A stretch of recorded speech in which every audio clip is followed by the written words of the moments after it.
नमस्कार साथियों, कैसे हो आप सभी। एक बार फिर आप सभी का स्वागत है। आज के इस वीडियो में हम जो है उपसर्ग को कंप्लीट करेंगे। दो पार्ट में हमारा जो है उपसर्ग होने वाला है। साथियों, उपसर्ग में से हर बार क्वेश्चन पूछे जाते हैं। अब आपको इसमें से कोई भी गलती नहीं करनी है। तो चलिए शुरू करते हैं।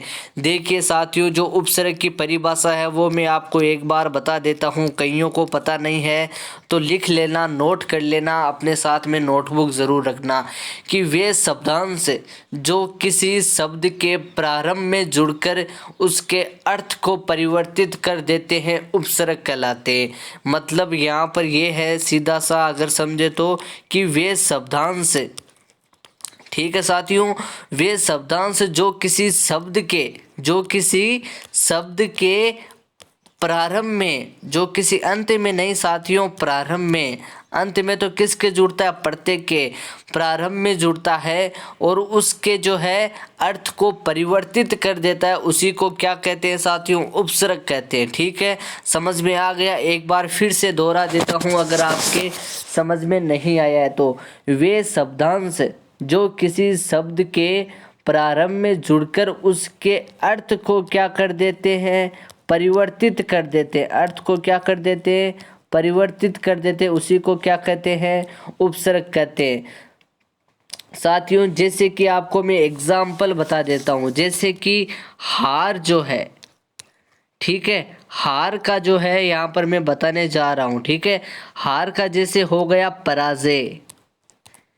ठीक है, पराजय, पराजय, गले का आभूषण।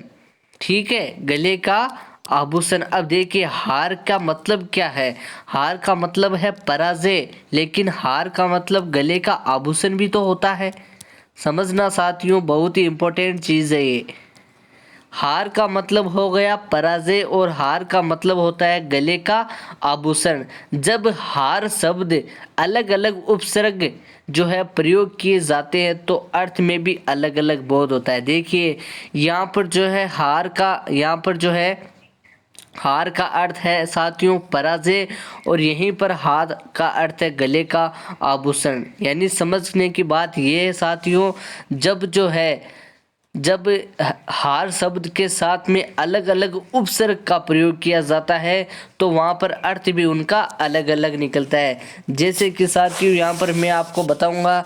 जैसे कि फर्स्ट है यहाँ पर हमारा प्र प्लस हार। अब साथियों देखना, प्र प्लस हार का यहाँ पर हमारे हो गया है प्रहार। क्या हो गया है, प्र प्लस हार का हो गया है प्रहार, यानी कि वार करना या फिर आक्रमण करना। ठीक है, वार करना या फिर आक्रमण करना साथियों। उसी के साथ में यहाँ पर मैं लगाता हूँ, मान लो कि वी प्लस हार, तो ये क्या हो जाएगा साथियों, विहार हो जाएगा। और विहार का मतलब क्या होता है, विहार का मतलब होता है साथियों घूमना। तो देखिए यहाँ पर भी हार है, यहाँ पर भी हार है, लेकिन यहाँ पर पहले प्र है, यहाँ पर वी है, तो यहाँ पर प्र होने के कारण अर्थ निकल रहा है अलग, यहाँ पर वी होने के कारण अर्थ निकल रहा है अलग। आपके जो बीएसटीसी में पूछा जाएगा, जैसे इस प्रकार से पूछा जाएगा कि उप प्लस हार, तो इससे बनने वाला शब्द कौन सा है, तो आपको तो सीधा सा ये पता होना चाहिए।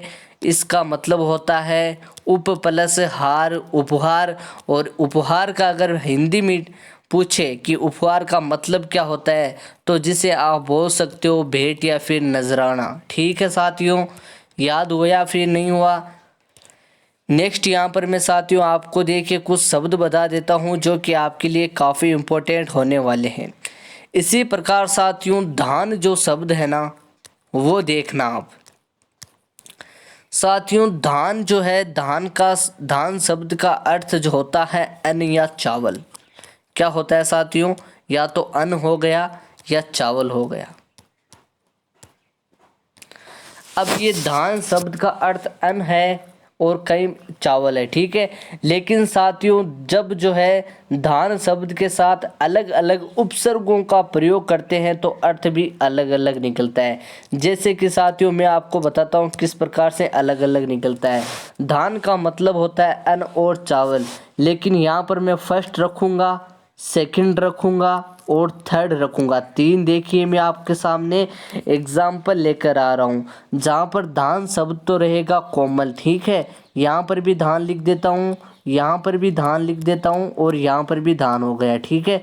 ये शब्द तो रहेगा कॉमन, लेकिन साथियों यहाँ पर जो जुड़ने वाला है शब्द इनके साथ में वो रहेगा अलग अलग। तो फिर देखिए साथियों किस प्रकार से उपसर्ग जो है इनका बनता है। अगर मैं इनके साथ में उपसर्ग लगाऊं प्र, आप साथियों बताना यहाँ पर क्या बनेगा। यहाँ पर लगाता हूँ मैं वी और यहाँ पर लगाता हूँ साथियों सम। तो साथियों बताओ यहाँ पर क्या बना, प्र प्लस धान, तो यहाँ पर साथियों बन गया प्रधान। यहाँ पर साथियों वी प्लस धान का बन गया विधान। और यहाँ पर सम प्लस धान का बन गया सम, प्लस यहाँ पर करना है हमें प्लस वी ओ साथियों, तो बन जाएगा साथियों संविधान। साथियों इजी सा की है। देखिए साथियों प्र शब्द यानी अगर हम किसी उपसर्ग को चेंज कर देते हैं तो अर्थ भी क्या निकलता है, अलग अलग निकलता है। देखिए यहाँ पर धान है, यहाँ पर धान है, यहाँ पर धान है, लेकिन ये उपसर्ग जो है अलग अलग होने के कारण इनका अर्थ भी अलग अलग निकलता है। जैसे कि हमने परिभाषा में क्या पढ़ा था कि वे शब्दांश जो किसी शब्द के प्रारंभ में जुड़कर उसके अर्थ को क्या कर देते हैं, परिवर्तित कर देते हैं, उन्हीं को ही क्या कहते हैं, उपसर्ग कहते हैं। अब मैं थोड़े एग्जाम्पल आपको और बता देता हूँ साथियों। इस प्रकार से बताऊंगा जो कि हर बार बीएसटीसी में पूछे जाते हैं। तो फर्स्ट शुरू करता हूं साथियों में अति से। अति का उपसर्ग जो है हर बार बीएसटीसी में पूछा जाता है, तो इसको आप ज़रूर दें। यहाँ पर मैं कुछ यहाँ पर आपको जो है उपसर्ग बता देता हूँ। जैसे साथियों फर्स्ट है यहाँ पर हमारा अति,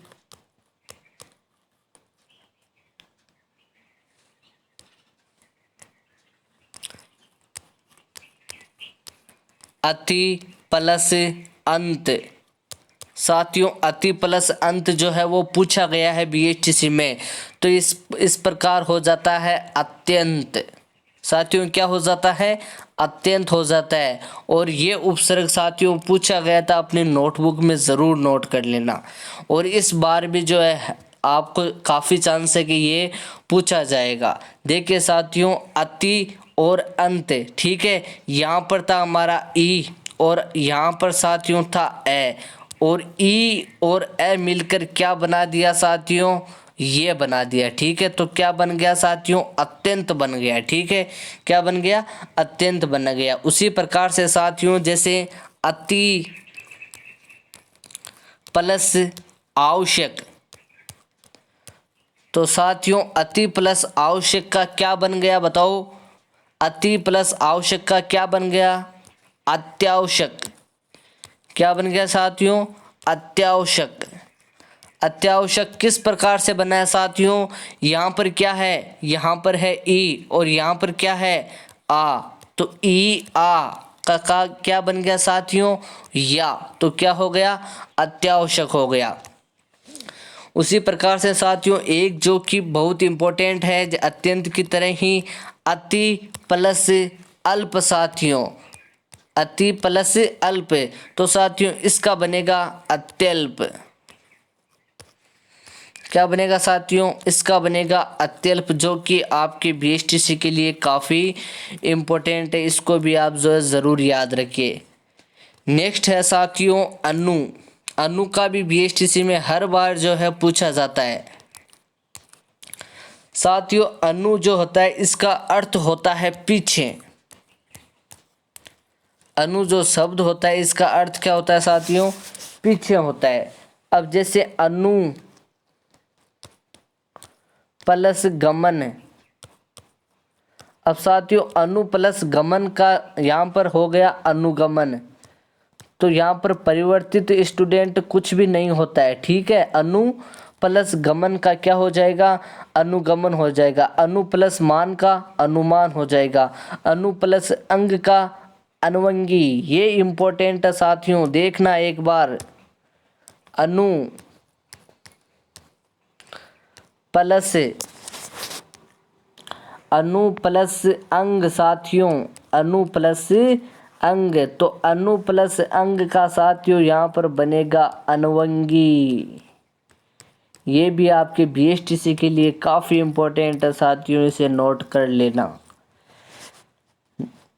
नेक्स्ट है साथियों यहाँ पर अधि के भी मैं आपको कुछ उपसर्ग बता देता हूँ। अधि का उपसर्ग होता है, अधि का मतलब होता है साथियों या तो प्रधान या फिर श्रेष्ठ। प्रधान या फिर श्रेष्ठ जो है अधि का मतलब होता है। जैसे साथियों अब इसके एग्जाम्पल बता देता हूँ, जैसे कि अधि प्लस अक्ष, तो साथियों अधि प्लस अक्ष का क्या हो जाएगा, अध्यक्ष।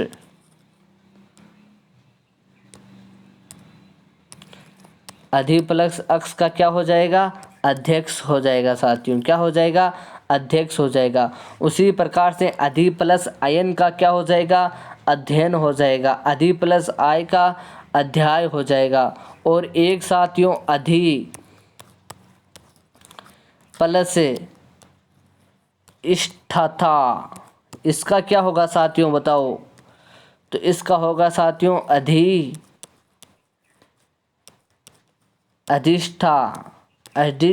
अधिष्ठाता। ये भी आपके बीएसटीसी के लिए काफ़ी इम्पोर्टेंट है साथियों। तो साथियों उपसर्ग के लिए कुछ और पॉइंट के साथियों, कई बार जो है दूर का भी पूछा जाता है। दूर का भी जो है कई बार पूछा जाता है, तो आपको याद होना चाहिए दूर का साथियों मतलब होता है बुरा। दूर का मतलब क्या होता है, बुरा भी होता है, विपरीत होता है, कठिन होता है। जैसे कि साथियों एक बार पूछा गया था दुर्जन का उपसर्ग में, दुर्जन में कौन सा उपसर्ग है, तो साथियों दुर्जन में दुर उपसर्ग है। कौन सा है दुर्जन में उपसर्ग, दुर उपसर्ग है। नेक्स्ट साथियों एक बार जो है पूछा गया था कि उपराष्ट्रपति में कौन सा उपसर्ग है, बताओ उपराष्ट्रपति में कौन सा उपसर्ग है, तो साथियों देखिए उप प्लस राष्ट्रपति, तो क्या हो जाएगा, यहाँ पर उप क्या है, उपसर्ग है, ठीक है। एक बार पूछा गया था साथियों उत्खनन साथियों, उत्खनन में कौन सा है, तो कई स्टूडेंट ने वहाँ पर उत कर दिया था, जो कि उनका पूरा तरह से गलत हुआ था साथियों। जो उत्खनन है वहाँ पर इसका उपसर्ग बनता है उद प्लस खनन। क्या बनता है साथियों, उद प्लस खनन, तो यहाँ पर बन जाएगा उत्खनन। तो यहाँ पर जो उपसर्ग होगा वह उद होगा साथियों, ठीक है। एक बार स्टूडेंट बीएसटीसी में बहुत ही अच्छा सवाल और इजी सा पूछा गया था, लेकिन बहुत से स्टूडेंट ने गलत कर दिया था। वो था स्टूडेंट की जो है दुष्परिणाम में कौन सा जो है उपसर्ग है। तो साथियों दुष्परिणाम देखिए किस प्रकार से लिखा जाता है। दुष्परिणाम लिखा जाता है इस प्रकार से, दुष्परिणाम और मैं। अब साथियों वहाँ पर क्या कर दिया स्टूडेंट ने, वहाँ पर इस प्रकार से कर दिया कि इसमें दुष् ये है, उनका बिल्कुल भी गलत हो गया। बल्कि साथियों आपको ध्यान रखना है दुष् ये न होकर दुष् वहाँ पर इस प्रकार से होगा। तो साथियों ये थी हमारी उपसर्ग की क्लासेज। अगर इसमें भी आपको और भी कोई डाउट है तो आप जो है कमेंट बॉक्स की सहायता से या फिर इंस्टाग्राम की सहायता से मेरे अशोक प्रजापत 952 से भी आप जो है कमेंट कर सकते हो। वहाँ से भी मैं आपको जो है उपसर्ग के बारे में अधिक बता दूंगा। चलिए साथियों मिलते हैं नेक्स्ट वीडियो में।